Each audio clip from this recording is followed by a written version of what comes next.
2012 now, 6 days and counting before the presidential election, the general election. And one ad that just started airing really causing quite a stir. Yeah, especially in these parts. 13 ABC's Bill Hormann digs into a new Romney ad targeting Chrysler and China. Bill. Yeah, sometimes you just get bad information, and sometimes you misinterpret information. But a controversy surrounding a Mitt Romney ad about Jeep moving to China could have been avoided with one phone call. At his highly charged defiance appearance last Thursday, Mitt Romney appealed to voters as the man who will fight for American jobs. And he said this. I saw a story today that one of the great manufacturers in this state, Jeep, now owned by the Italians, is thinking of moving all production to China. This is the Bloomberg.com story, which left the impression that Jeep was moving production to China. Chrysler, it says, plans to return Jeep output to China and may eventually make all of its models in that country. Who will do more for the auto industry? The Romney camp quickly produced this ad. Obama took GM and Chrysler into bankruptcy and sold Chrysler to Italians who are going to build Jeeps in China. But Romney's camp should have done the legwork that 13 ABC's Jeep beat reporter Lisa Guyton did. She actually talked to Chrysler, and the company insisted that Jeep would expand into China, not abandon Toledo. Now, to be clear, Jeep has no intention of shifting production of its Jeep models out of North America to China. Chrysler stopped building Jeeps in China in 2007 when the German company Daimler sold the automaker to Cerberus.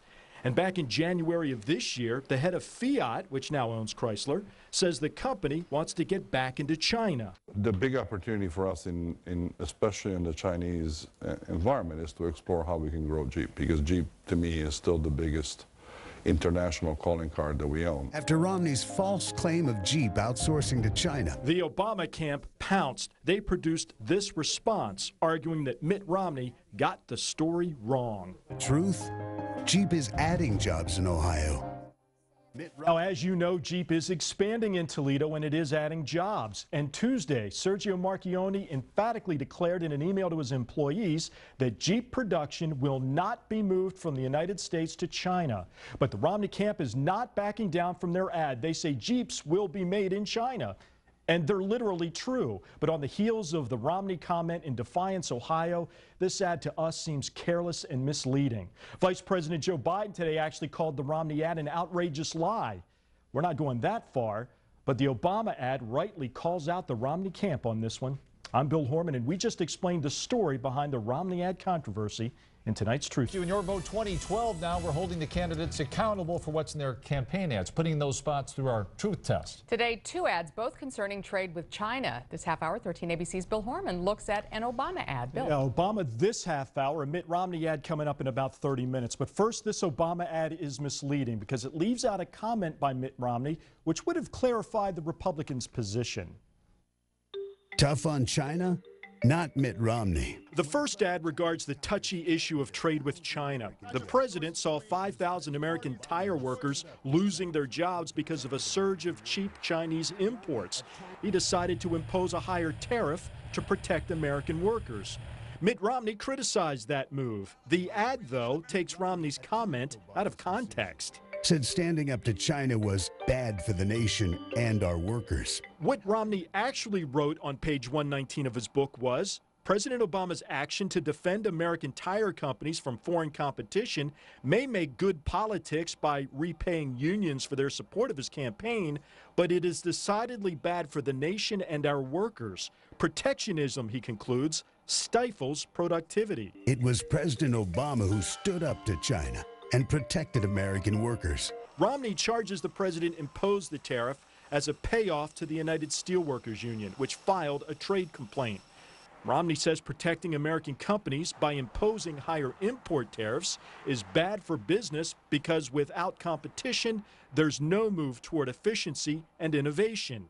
And Romney argues high tariffs on imports simply raise the prices of tires on consumers. And Chinese representatives also called the president's move protectionism. How can Mitt Romney take on the cheaters when he's taking their side? Now, some U.S. tire companies have shifted producing higher price tires because they want to make higher profits. So they've outsourced the low-cost tires to cheap labor countries like China. That's all the perspective in this story. But the Obama ad takes Romney's comment out of context, and that's misleading.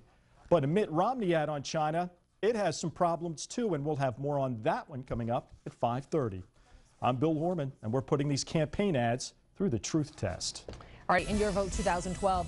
Last half hour, we put President Obama's ad through the truth test and found it took a Mitt Romney comment out of context. Now we look at a Mitt Romney ad. And 13 ABC's Bill Hormann says this one has trouble as well, Bill? Yeah, both these ads concern trade with China, but this Romney ad ignores a couple of important improvements in Chinese trade relations. China is stealing American ideas and technology.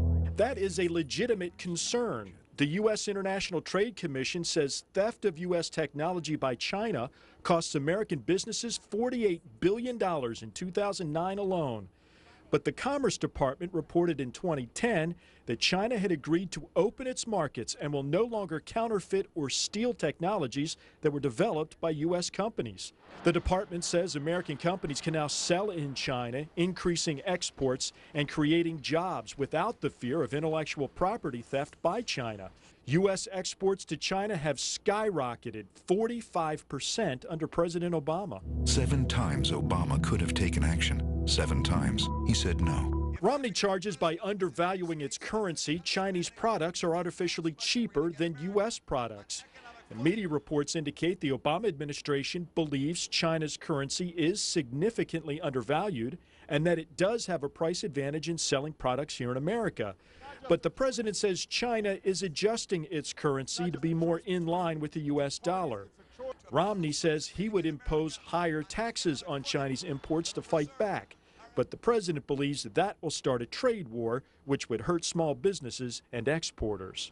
Now, just like the Obama ad we showcased at 5 o'clock, this Romney ad is misleading. As for the president's actions costing 2 million American jobs like this ad does claim, the International Trade Commission report that we mentioned does say that keeping China from stealing copyrights and patents could create 2.1 million American jobs. But as we say, the Obama administration has reached a deal with China that will protect American ideas and technology, and that could go a long way toward creating those 2.1 million jobs. I'm Bill Hormann, and this hour we put both a Mitt Romney and a Barack Obama ad through our truth test. 85 days and counting. Now that the political campaign season is really gearing up, 13 ABC bringing back the award-winning truth test. And as he has for the last 6 years, our Bill Hormann spotting a political ad, checking its claims. And Bill, what ad are you looking at tonight? Lee, this is an ad called Stretch. It was produced by the Obama for President campaign, but when it comes to the truth, the ad itself is a bit of a stretch. You work hard. Stretch every penny. The ad forms the basis of the president's attacks against Mitt Romney, namely that he's a rich guy who pays very little in taxes. Daryl Rodney talked with us about that ad. I seen that ad, yes. Mitt Romney made $20 million in 2010, but paid only 14% in taxes, probably less than you. Well, that 14% claim is rather clever. In 2010, Mitt Romney made $21.7 million, paid $3 million in taxes at a 13.9% tax rate. But Romney's income was from dividends and capital gains, which are taxed at 15%. So Romney was right in line because he paid a little less due to the fact that he donated $3 million to charity, which lowered his taxable income. But the ad doesn't say that. It implies that he's paying a less percentage than you would.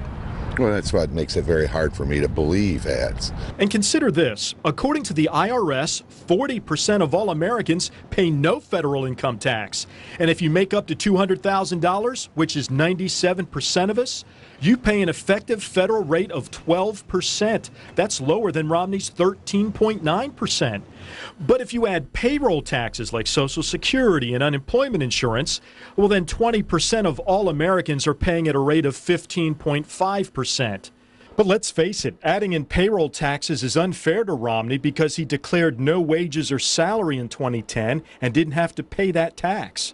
So considering all of that, we have to say this ad is false. Now, we also could have said it's unfair or misleading, but we want to hold candidates to a higher standard of fairness and accuracy here. For one, the ad does not specify that it's including payroll taxes in its calculation. That's flat out misleading. And it's unfair to Mitt Romney because if you take out that payroll tax calculation, 97% of Americans paid less or no tax compared to Mitt Romney. The ad falsely implies otherwise. I'm Bill Hormann, and we just put that ad through the truth test. All right, thank you.